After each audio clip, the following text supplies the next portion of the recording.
बिस्मिल्लाहिर्रहमानिर्रहीम अल्हम्दुलिल्लाहि रब्बिल आलमीन अस्सलातु वस्सलामु अला अशरफिल अंबिया वल मुरसलीन सय्यदना व मौलाना अबुल कासिम मुहम्मद अल्लाहुम्मा सल्लि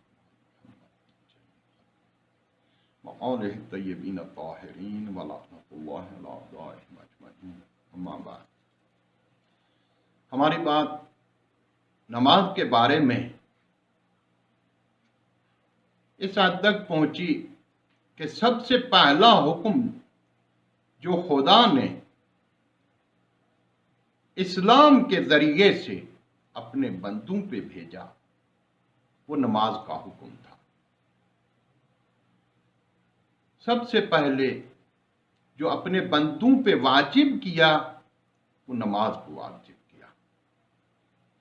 लेकिन ये बात आपके सबके दिमाग में, जहन में आ सकती है कि ठीक है कि खुदा ने हम पे, मुसलमानों पे नमाज को सबसे पहले वाजिब किया, लेकिन और अदियान इलाही जो हैं, जो इस्लाम से पहले थे, आया उनमें भी यही हुक्म सबसे पहले है? उसमें भी यही हुक्म है? नमाज उन अदियान में भी जिक्र हुआ या नहीं?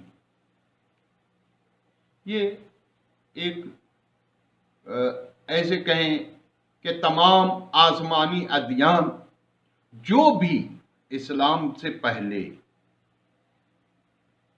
खुदा की तरफ से नाज़िल हुए, आया उनमें सब में नमाज को नजर में रखा गया है या नहीं? जाहिर बात यह है कि नमाज में जो इतने फायदे और इसके नताइज को जो सामने रखा गया है,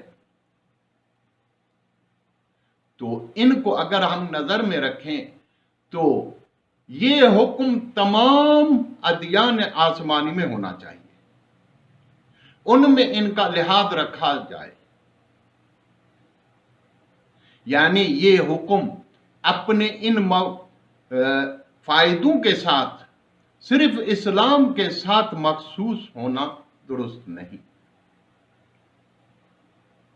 इसमें जब इस्लाम में सबसे पहला हुक्म नमाज का आए, अगर हम कुरान की तरफ निगाह करें, रिवायात को देखें, काफी आयात इसके बारे में हमें नजर आएंगे। अंबिया के वाक़िआत को देखें, उनमें हमें नमाज नजर आएगी। हजरत इदरीस के किताब को देखें, वहां से लेके हजरत मूसा और ईसा अलैहिस्सलाम को हम कलाम पाक में देखें, वाज़े और रोशन बयानात हमें मिलेंगे कि हम तमाम अंबिया ने इस पे अमल किया और इसके लिए फरमाया, इसके लिए वसीयत की, इसके लिए ताकीद की। लेकिन मजबूरी ये है कि हम इन तमाम बातों को तफसील या इजमाली तरीके से ऐसे बयान नहीं कर सकते, क्योंकि ये खुद एक मजमून है जो एक किताब की सूरत में और उसमें आना चाहिए। अगर हम इसमें बयान में तो इतना टाइम हमारे पास भी हो और सामीन के पास भी हो, जो हम देख के और इसके ऊपर बहस और गुफ्तगू को आगे बढ़ाएं, कुरानी आयात को ले आएं, रिवायात को ले आएं, अंबिया के हालात को बयान करें कि उन्होंने किस तरीके से नमाज के लिए ताकीद की। ये तमाम चीज़ें जो हैं, इनको तो हम ऐसे बयान नहीं कर सकते, लेकिन ये है कि इनके कुछ मतालिब जो हैं, कुछ बातें हमें जैसे मौजू में आएंगी, हम उस हिसाब से इस मतालिब को اپنے پائے تکمیل تک پہنچانے کی کوشش کریں گے۔ جیسے ہم روایات اور قرآن کے روشنی میں جب ہم بیان کریں گے تو اس میں یہ کچھ باتیں ظاہر ہے کہ انبیاء کی اور وہ آئیں گی۔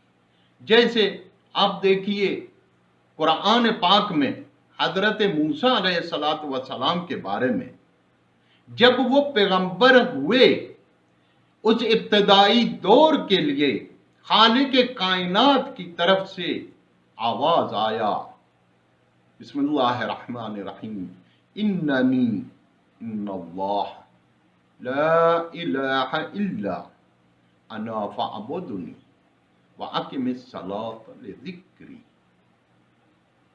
میں خدا ہوں، میرے سوا کوئی بھی معبود نہیں،